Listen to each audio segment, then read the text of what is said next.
স্ত্রীর হাতে স্বামীকে হস্তমৈথুন করে বীর্য বের করে দেওয়া জায়েজ কিনা? মৃত্যুর পর ভাই বোনের আর কোনোদিন সাক্ষাৎ হবে না, এ কথা কি সঠিক? কোরআন হাদিস কি বলে?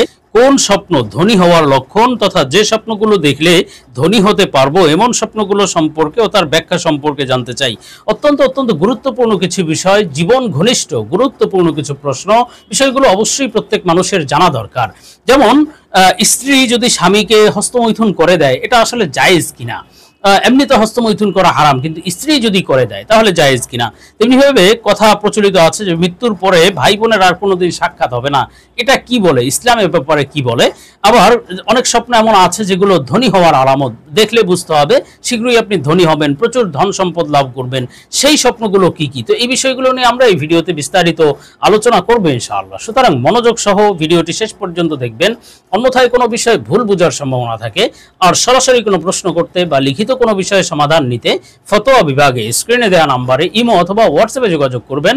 আর ভিডিওটি যাতে ইউটিউব অন্যদের কাছেও পৌঁছে দিতে বাধ্য হয়, এজন্য ভিডিওতে একটি লাইক দিয়ে চ্যানেলটি সাবস্ক্রাইব করে দিবেন, পারলে শেয়ার করে দিবেন। তো আমরা সরাসরি প্রশ্নের জবাবে চলে যাই। প্রশ্ন ছিল, শেখ, স্ত্রীর হাতে স্বামীকে হস্তমৈথুন করে বীর্য বের করে দেওয়া জায়েজ কিনা? দেখুন, সাধারণ অবস্থায় আসলে কোনো ব্যক্তি হস্তমৈথুন করা কিন্তু হারাম, স্পষ্টরূপে হারাম, সম্পূর্ণরূপে নাজায়েজ। কোনো পুরুষ নিজের হস্তমৈথুন করা, কোনো নারী নিজে হস্তমৈথুন করা, এগুলো সম্পূর্ণরূপে হারাম, এই কাজ করা যাবে না। কিন্তু স্ত্রী যদি স্বামীর করে দেয় অথবা স্বামী যদি স্ত্রীর করে দেয়, অর্থাৎ স্বামী স্ত্রী একে অন্যের হস্তমৈথুন করে দেওয়া, এটা জায়েজ কিনা গুরুত্বপূর্ণ একটি বিষয়। তো এক্ষেত্রে মাসআলা হলো, যদি বিশেষ প্রয়োজন ছাড়া এমনিতেই যদি তারা এই কাজ করে, দেখুন হস্তমৈথুনের মাধ্যমে কিন্তু বিভিন্ন ক্ষতির সম্ভাবনা আছে, সেটি নিজে হতে পারে অথবা অন্য কেউ যদি হস্তমৈথুন করে দেয়, এতে বিভিন্ন শারীরিক ক্ষতি বা বিভিন্ন যৌন জীবনে বিভিন্ন ধরনের প্রভাব পড়ে। এজন্য আসলে হস্তমৈথুন থেকে সবসময় দূরে থাকা উচিত।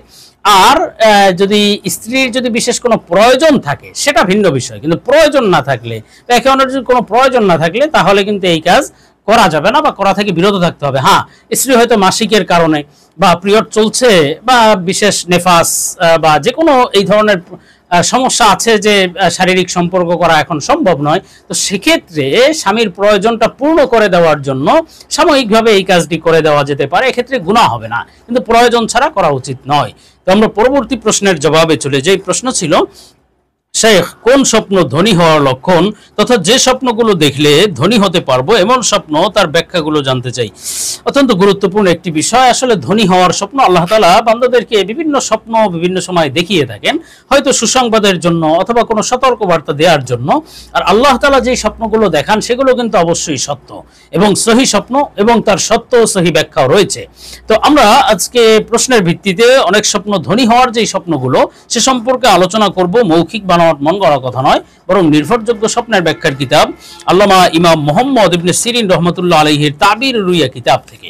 তো হযরত মুহাম্মদ ইবনে সিরিন রহমতুল্লাহ আলাইহি অনেক স্বপ্ন উল্লেখ করেছেন ধনী হওয়ার আলামত।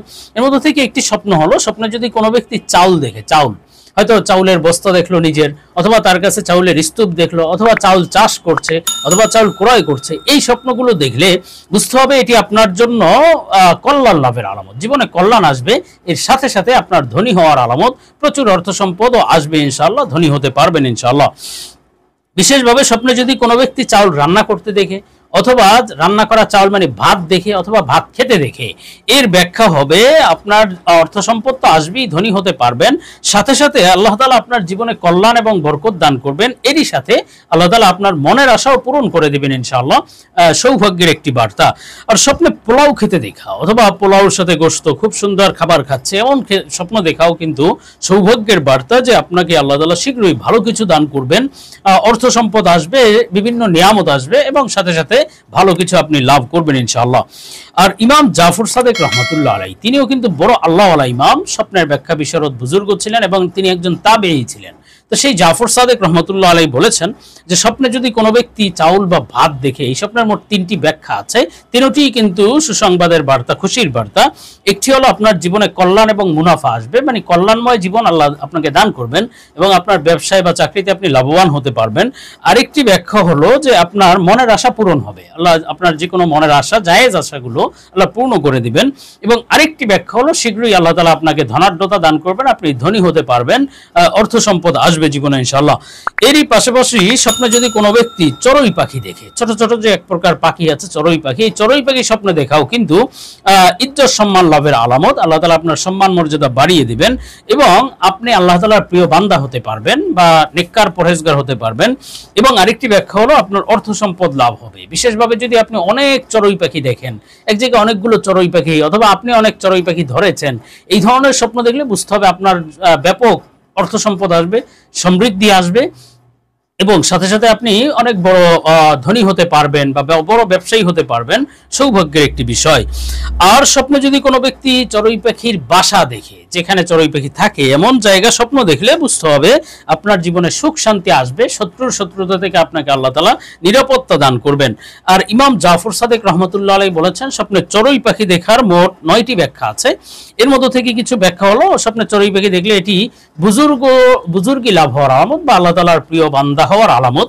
আরেকটি ব্যাখ্যা হলো এটি কিন্তু আপনার জন্য কোনো ক্ষমতা লাভের আলামত, আপনি ব্যাপক ক্ষমতা অর্জন করতে পারবেন, নেতৃত্ব লাভ করবেন। আরেকটি ব্যাখ্যা হলো আপনি ধনী হতে পারবেন বা প্রচুর অর্থ সম্পদ লাভ হবে। আরেকটি ব্যাখ্যা হলো যে আপনার জন্য সৌভাগ্য আসবে জীবনে বা খুশির বার্তা আসবে ইনশাআল্লাহ। তেমনি ভাবে স্বপ্নে যদি কোনো ব্যক্তি উটের চামড়া দেখে অথবা উট দেখে বা উটের গোশত খেতে দেখে, একই ব্যাখ্যা যে আপনি প্রচুর অর্থ সম্পদ লাভ করে শীঘ্রই ধনী হতে পারবেন ইনশাআল্লাহ। আরেকটি স্বপ্ন হলো স্বপ্নে যদি কেউ কোনো জানোয়ারের চামড়া ছিলতে দেখে, যেমন গরু জবাইয়ের পরে চামড়া ছিলছেন, এই চামড়া খুলতে দেখার ব্যাখ্যা হলো এটি আপনার জন্য প্রচুর অর্থ সম্পদ লাভের আলামত। বিশেষভাবে যদি কেউ হালাল প্রাণীর চামড়া ছিলতে দেখে, অর্থাৎ গরু, ছাগল, মহিষ যেগুলো খাওয়া জায়েজ, তাহলে বুঝতে হবে আপনি হালাল সম্পদ লাভ করবেন। আর যদি কেউ হারাম প্রাণী যেমন কুকুর, শুকুর এগুলোর চামড়া ছিলছে, তাহলে বুঝতে হবে হারাম সম্পদ পাওয়ার সম্ভাবনা। আল্লাহ তাআলা আমাদেরকে হারাম থেকে হেফাজত করেন। এরই পাশাপাশি স্বপ্নে যদি কেউ চর্বি খেতে দেখে, প্রাণীর চর্বি, গরু ছাগলের চর্বি খাচ্ছে গোশতের সাথে অথবা এমনিতেই চর্বি খাচ্ছে, এমন স্বপ্ন দেখলে বুঝতে হবে আপনার জীবনে কল্যাণ এবং বরকত আসবে। অভাব অনটন থাকলে অভাব অনটন দূর হয়ে যাবে, বড়ই সৌভাগ্যের একটি বিষয়। এবং সাথে সাথে আল্লাহ তাআলা আপনাকে ব্যাপক মুনাফা দান করবেন, ব্যবসায় বা চাকরিতে আপনি লাভবান হতে পারবেন এবং আপনার প্রশংসিত জীবন হবে, মানুষ আপনার প্রশংসায় পঞ্চমুখ হবে, বড়ই সৌভাগ্যের এক বিষয়। তো আমরা পরবর্তী প্রশ্নের জবাবে চলে যাই। প্রশ্ন ছিল মৃত্যুর পর ভাই বোনের আর কোনোদিন সাক্ষাৎ হবে না, একথা কি সঠিক? কোরআন হাদিস কি বলে? দেখুন, মৃত্যুর পরে ভাই বোনের আর সাক্ষাৎ হবে না এমন কিছু কথা অনেকে বলে থাকে, তবে কোরআন হাদিস আসলে এ বিষয়ে কি বলে এর আসলে সম্পূর্ণ বিপরীত। কারণ আল্লাহ সুবহানাহু ওয়া তাআলা স্পষ্ট বলেছেন ইয়াউমা ইয়াফিরুল মারউ মিন আখি, কিয়ামতের ময়দানে ভাই তার বোন থেকে ভাগবে, বোন তার ভাই থেকে ভাগবে, মা সন্তান থেকে ভাগবে। মোট কথা আত্মীয় স্বজন একে অপরকে চিনবে, দেখা সাক্ষাৎ হবে, কিন্তু ওই নেক চেয়ে বসবে, সওয়াব চেয়ে বসবে, এজন্য ভেগে যাবে, বলবে যে না আমি তো চিনি না, আমি তোমাকে চিনি না, কিন্তু সাক্ষাৎ হবে। আর বিশেষভাবে যারা জান্নাতে যাবে তারা তো একে অপরের সাথে সাক্ষাৎ করবে, যেমন ভাই বোন দুজনেই জান্নাতে গেল, অবশ্যই এদের একে অপরের সাথে দেখা সাক্ষাৎ হবে, কথাবার্তা হবে, একজন অপরজনের কাছে যাওয়া আসা থাকবে। এ সম্পর্কে স্পষ্ট কোরআনুল কারীমে আল্লাহ তাআলা বলেছেন যে একে অন্যের সাথে, অর্থাৎ যদি পরিবার যদি জান্নাতে যায় তাহলে তার সাথে তার যে পরিবার আছে তার পরিবারকেও মিলিয়ে দেওয়া হবে। এমনিভাবে বুখারীর বর্ণনা আছে, রাসূল সাল্লাল্লাহু আলাইহি ওয়াসাল্লাম বলেন যেই পরিবার যেমন হবে, যদি তার পরিবারের সদস্য ওই রকম হয় তাহলে তাদের সাথে সাক্ষাৎ হবে, যাওয়া আসা হবে।